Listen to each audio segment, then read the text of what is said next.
सामाजिक न्याय आणि आदिवासी विकास विभागातर्फे योजना राबविताना जिल्ह्यात असलेल्या जातीनिहाय संस्थेचे मॅपिंग करावे, त्यांना कोणत्या योजना आवश्यक आहेत याचा तपशील तयार करावा, त्यानुसार येत्या वर्षाचा आराखडा तयार करावा, असे निर्देश पालकमंत्री चंद्रशेखर बावनकुळे यांनी दिले. सामाजिक न्याय भवन येथे सामाजिक न्याय विभाग आणि आदिवासी विकास विभागाची आढावा बैठक घेण्यात आली. यावेळी खासदार डॉक्टर अनिल बोंडे, आमदार प्रताप अडसळ, केवलराम काळे, राजेश वानखडे, प्रवीण तायडे, उमेश यावलकर, प्रवीण पोटे, धारणीच्या प्रकल्प अधिकारी प्रियंवदा माडदलकर आदी उपस्थित होते. पालकमंत्री बावनकुळे यांनी अनुसूचित जाती जमाती आणि इतर मागासवर्गीयांच्या समस्या जाणून त्यानुसार योजना तयार कराव्यात. जिल्ह्याच्या दृष्टीने अमरावती हे शिक्षणाचे केंद्रबिंदू असल्याने या सर्व घटकांसाठी वसतिगृहे असावेत, यासाठी प्रस्ताव सादर करावेत.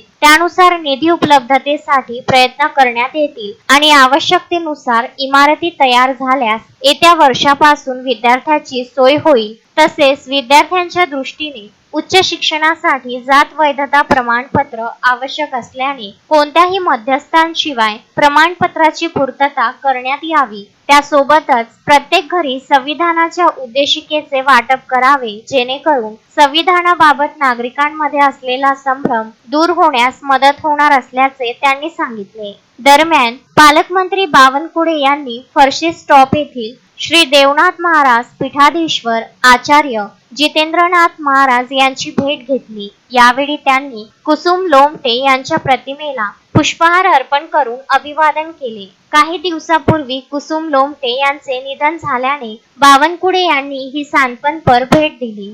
Vidarbha news bureau, Amravati.